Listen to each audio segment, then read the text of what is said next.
तो देखिए पार्ट 2 शुरू करने के लिए सबसे पहले हम बात कर लेते हैं अर्ली हड़प्पन साइट्स, यानी कि जिसको हम लोग अर्ली हड़प्पन साइट्स यानी कि अर्ली हड़प्पन कल्चर भी हम लोग इसको कह सकते हैं।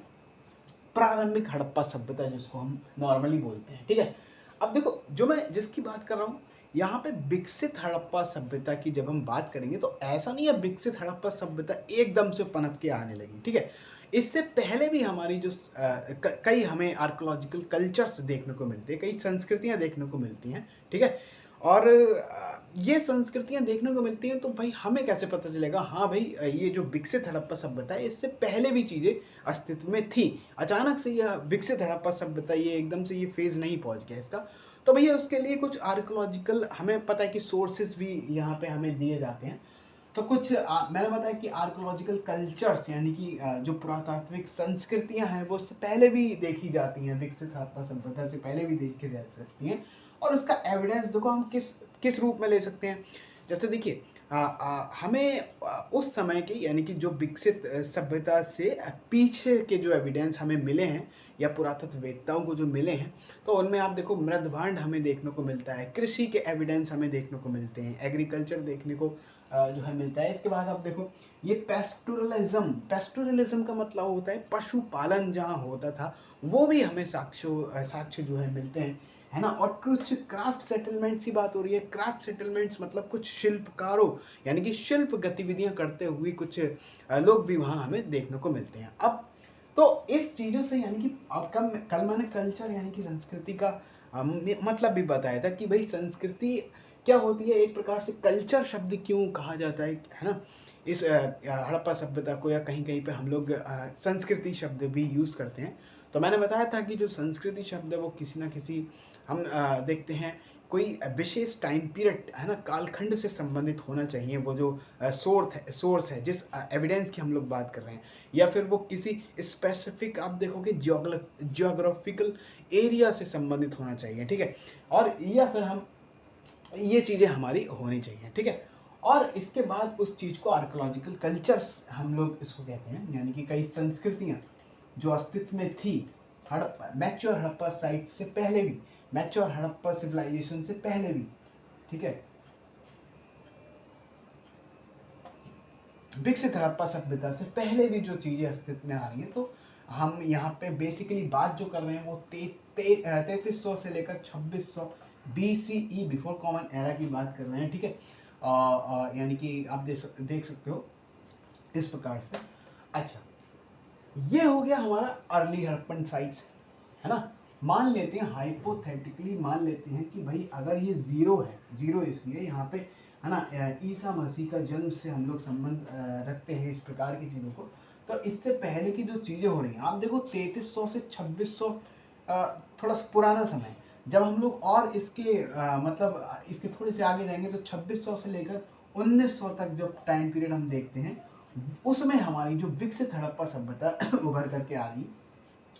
तो इससे पहले तो देखो अर्ली हड़प्पन सिविलाइजेशन और मैच्योर हड़प्पा, ठीक है, इसके बीच में हमें थोड़ा थोड़ा यहाँ पे ब्रेक हमें देखने को मिलता है, या हम कह सकते हैं एक कालखंड या कालभंग भी हमें देखने को मिलता है।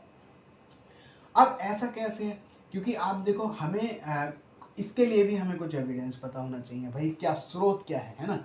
तो ऐसा नहीं है कि ये एकदम से इसका डिक्लाइन हुआ तो फिर थोड़ा सा टाइम हमें समय लगा, और समय लगा फिर ये दोबारा से जब ये विकसित हड़प्पा साइट्स, विकसित हड़प्पा सिविलाइजेशन ये निकल करके आई है। तो ब्रेक के एविडेंस मतलब जो काल भंग हुआ है बीच में, हो सकता है 100-200 सालों का कुछ रहा हो, मतलब मैं आमतौर पर मतलब ये कंफर्म नहीं है, ठीक है। तो ब्रेक हमें देखने को मिलता है। इसके एविडेंस है कि देखो इसके बीच में हमें कुछ बर्निंग साइट्स भी मिली हैं, यानी कि जले हुए है ना प्लेसेस के साक्ष्य भी मिलते हैं। इसके बाद कुछ ऐसे एविडेंस भी मिलते हैं, कुछ ऐसे साक्ष्य भी मिलते हैं जैसे वहाँ से लोग क्या कर रहा है माइग्रेट करके उधर गए हैं, यानी कि अपनी जगह को त्याग करके कहीं दूसरी जगह शिफ्ट हुए हैं। तो इस प्रकार के एविडेंस भी देखे जा सकते हैं।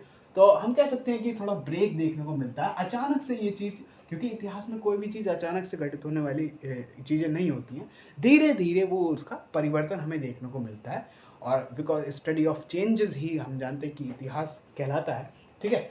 अच्छा, अब सबसे पहले जो हड़प्पा साइट्स की बात कर रहा हूँ मैं 2600 से 1900 बीसीई के, जो मैं इस चीज़ को बात करूँगा, तो सवाल सबसे पहले वो आता है कि भाई आखिर यहाँ के जो लोग थे, ठीक है, नॉर्मली देखें तो अपना जीवन यापन कैसे करते थे, है ना, जिसको बोला जाता है सबसिस्टेंस स्ट्रेटजीज, वो कौन सी अपनाते थे।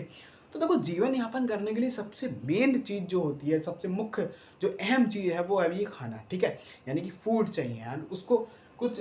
और तो फिर हम बात करें कि वो क्या खाते थे, किस प्रकार के वहाँ पे एविडेंस देखे जाएँ, तो आप देखो हमें पशुओं के एविडेंस भी मिलते हैं, साथ साथ में कुछ वनस्पतियों के एविडेंस भी मिलते हैं, पेड़ पौधों के एविडेंस भी मिल रहे हैं, ठीक है। अब आप देखोगे तो प्लांट्स के में आप देखोगे तो खाने के लिए वो किस प्रकार की चीज़ें यूज़ कर रहे हैं, तो गेहूँ, जौ, बाजरा, है ना, और आप देखो सफ़ेद चना, तिल, है ना। इसका मतलब आप समझ लो कि भैया वो दाल भी हमें देखने को मिलती है ना, तो दाल वगैरह है, और गेहूँ, जौ, बाजरा, तो दाल रोटी नॉर्मल वो लोग खाते थे। चावल का थोड़ा सा कम यहाँ पे हमें मिलते हैं साक्ष्य, ठीक है। चावल का जो एकदम से डेवलपमेंट जो हमें देखने को मिलेगा, थोड़ा आगे हमें देखने को मिलेगा जब हम वैदिक ट्रेडिशन में पहुँचते हैं, उत्तर वैदिक ट्रेडिशन में पहुँचते हैं, उत्तर वैदिक काल में पहुँचते हैं, ठीक है, या वैदिक परंपरा में पहुँच गई। तो आप देखो तो उस समय हमें चावल के एविडेंस ज़्यादा मिलेंगे, बट यहाँ पे नॉर्मली देखें तो हड़प्पा सभ्यता में चावल के एविडेंस कम पाए गए, अपेक्षाकृत कम हमें दिखते हैं, तो ये हम लोग इसमें याद रख सकते हैं। अच्छा, प्लांट्स ये बता कौन रहे, तो भैया जो इस चीज़ पे जो स्टडी करते हैं, जो इतिहासकार जो स्टडी करते हैं, वो उनको हम लोग आर्कियोबायोलॉजिस्ट कहते हैं, ठीक है। अब मैं बात करता हूँ पशुओं में, तो पशु में दो प्रकार के आप इसको चीज़ों को कैटेगरी वाइज बांट सकते हो।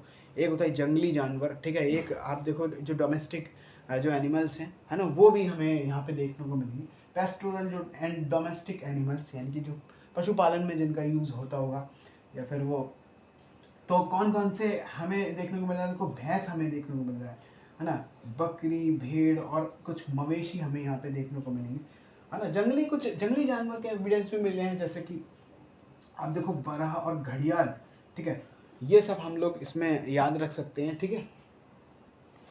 इनकी हड्डियां भी मिली हैं, ठीक है, और इसके साथ साथ देखो हमें इसमें फिश, वो लोग हो सकता है फिश भी खाते हो, फाउल यानी कि पक्षियों के एविडेंस भी हमें देखने को मिलते हैं। तो जो जानवरों के बारे में स्टडी कर रहा वो आर्कियोलॉजिस्ट उनको कहा जा रहा है, ठीक है। तो इस प्रकार से हम देख सकते हैं। अभी हमने पार्ट 2 में आज हम लोग इतना ही रखते हैं, ठीक है। इसके बाद हम लोग आगे चर्चा करेंगे, तो बने रहिए। क्लास 12th की एनसीईआरटी कवर कर रहे हैं हम लोग।